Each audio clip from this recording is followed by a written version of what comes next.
Howdy everyone, Poacher here with an Age of Magic video, and in today's video we are doing the hero spotlight for Liongo, the Renegades tank. So this is the third Renegade coming to the game, and he is a big beefy boy.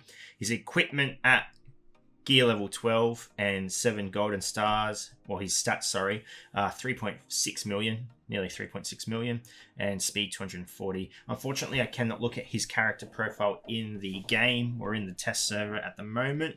For some reason, when I click on him, it just completely bugs out. So these are the stats we're just going to have to go off.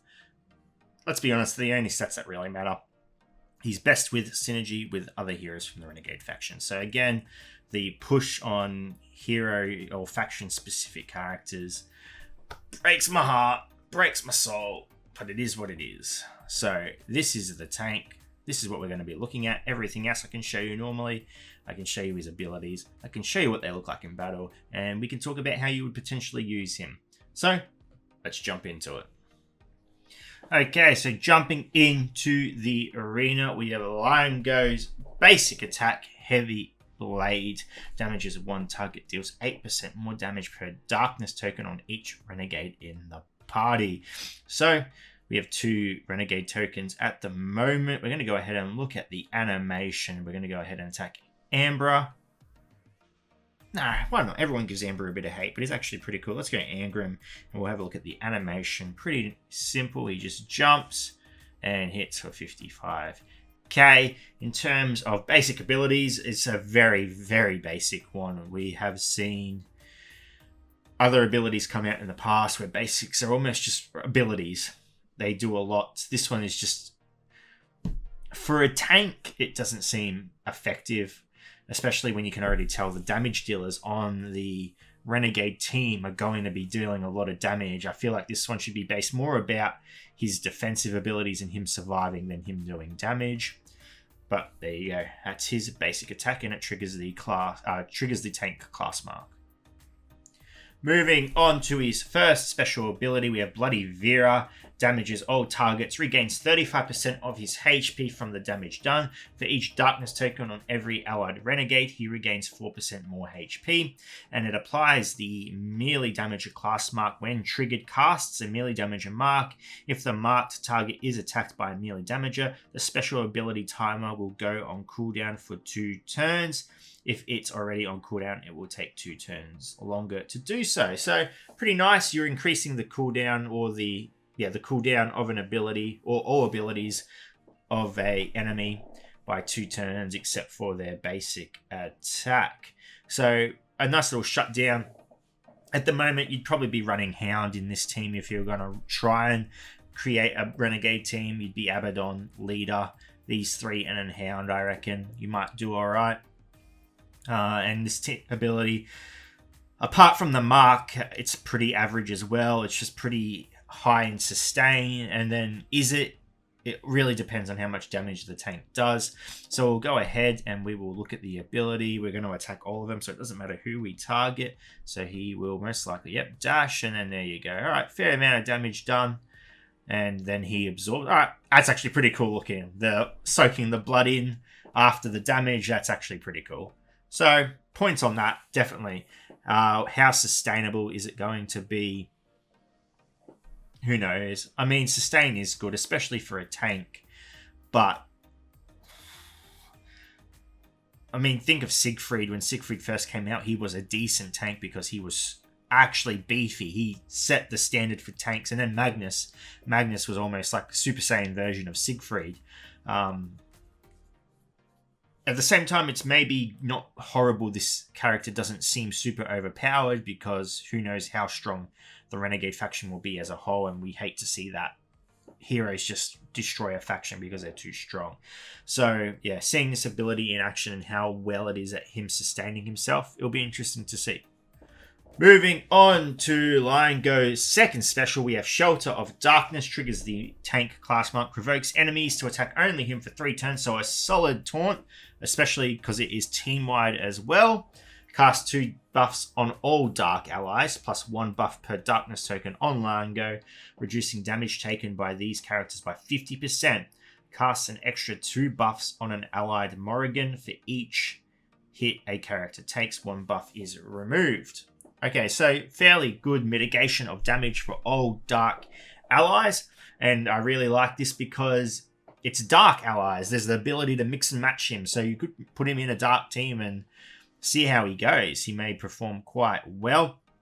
So what we're looking at here, however, is the ability being a buff. So it can be removed. Not a horrible thing. But when you compare it to someone like the Orcs, for example, where the leadership of Arcane reduces all damage by 70% when they're below 30 or 33% HP. It'd be interesting to see. I don't want that to become a common thing because it's very painful. But if you go up against the right team, assuming that they cannot remove buffs off you, you should be pretty good with this ability. It should be fairly good. The taunting. I don't know how they could do a work around it. Taunting doesn't seem that effective, especially when there are so many heroes that can get rid of buffs and apply debuffs that allow you to attack past taunting. So this ability makes him situational. It depends on your enemies. But in terms of a tanking ability, it's pretty good. All darkness tokens are removed from Liongo. Morrigan gets 3 darkness tokens. So the buff, the darkness tokens increase the duration of the 50% damage reduction. So yeah, pretty good. You might not want to be using this first go, but at the same time, you do want to use it because you want to mitigate as much damage, and all your enemies are using their big abilities off the get-go. The only downside is that because he won't have a huge stack of darkness tokens, you're not going to get the most effect out of it. So assuming that there is another character on the Renegades faction that can apply darkness tokens to allies, kind of like dead rats for goblins, it'll be interesting to see. And Morrigan gets 3 darkness tokens, which seems pretty strong. We don't know what Morrigan can do yet. I don't know off the top of my head what class she would play or what role she would play in the team, but applying 3 darkness tokens seems pretty powerful depending on what they can do. For example, if you could give 3 darkness tokens to Balthazar, you'd be in a world of trouble. Balthazar, I think, has one of the strongest support abilities in the game. The ability to lock down, remove. I mean, he's just like, let's go to him. Where is he? If he could apply 3 debuffs to this, darkness tokens to this, that would be a really good combo, and you would be applying a lot of debuffs to the enemy and giving your team a pretty good advantage. But overall,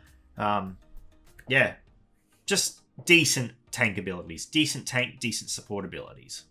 Oh, and of course, nearly forgot the animation. Let's have a look. So he slams his sword in and just... Yeah, okay, pretty cool. There you go. There's your allies with their huge defensive buffs. And yeah, not horrible. Moving on to the final part of Liongo is his passive Traitor's Path. At the start of the turn, Liongo gets darkness tokens and saves up to 5 of them. If the target is a druid, the damage of all the attacks increases by 35%. I assume that is only from him. I don't know if it applies to all allies. I assume it because it's a passive, it's only affecting him. Each darkness token increases Liongo's defense and magic resistance by 100%. So there we go. There's the tokens making him a bit more tanky. When dealing damage, Liongo has a 60% chance to reduce the target's armor by 35% and magic resistance by 30% for 2 turns. The armor and magic resistance of 3 random allies will be increased by the same amount for the same number of turns. So there's just one little part of this I really don't like, and that is the bonus damage to druids. I don't know why that is a thing for when we have Wilhelm, who does more damage to Dragonkin. I don't know why we're splitting the damage to different factions. I feel like that should say Dragonkin if the target is a Dragonkin. I don't know if that's a error they've just kind of glanced over, or if that's the way it's meant to be. I will double check. But you're starting to split up the strength of the team now. Partly strong against druids, partly strong against Dragonkin. I mean, it's the good at all trades, master of none type thing. What are you trying to achieve with this faction at the moment? So I'm going to be 100% honest. Liongo's kind of thrown a spanner into the works for this faction. He is playing the role of a tank and he plays it well. Is he of Magnus level?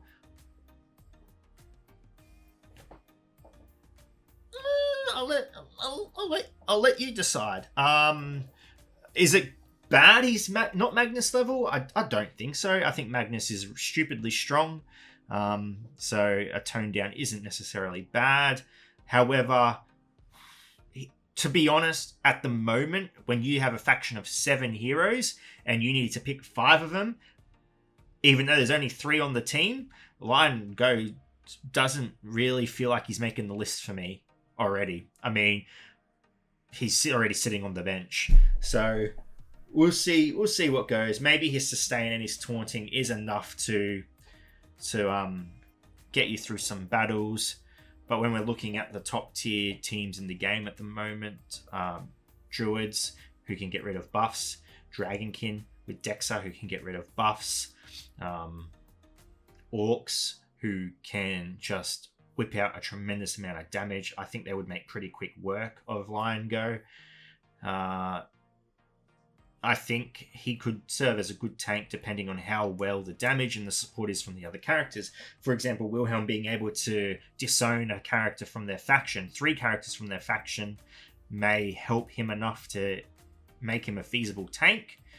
But yeah, I don't know. I mean, Balthazar, great character. He's always been great. He's just lacked the units to use around him. Wilhelm added a new thing to the game that is amazing. The ability to disown characters from a faction. I think that's such an ingenious ability. And then Liongo, who, I mean, I'm assuming Crowley is going to be the boss of the Renegades, because I think it's Wilhelm's abilities revolve around Crowley. I think he's going to be the boss. I mean, if Crowley is Big Papa, dad of the Renegades, he's looking at Liongo and asking, did you make the right choices in life? Because your brothers are chemical engineers and doctors and curing all types of diseases and astronauts, and yeah, you kind of are just sitting at home spending my money. But anyway, that is Liongo, the tank of the Renegades. So yeah, anyway, ladies and gentlemen, thank you so much for watching. If you have any questions, feel free to leave a comment below. I will answer to the best of my ability. And wherever you're on the world, until next time, please take care of yourself.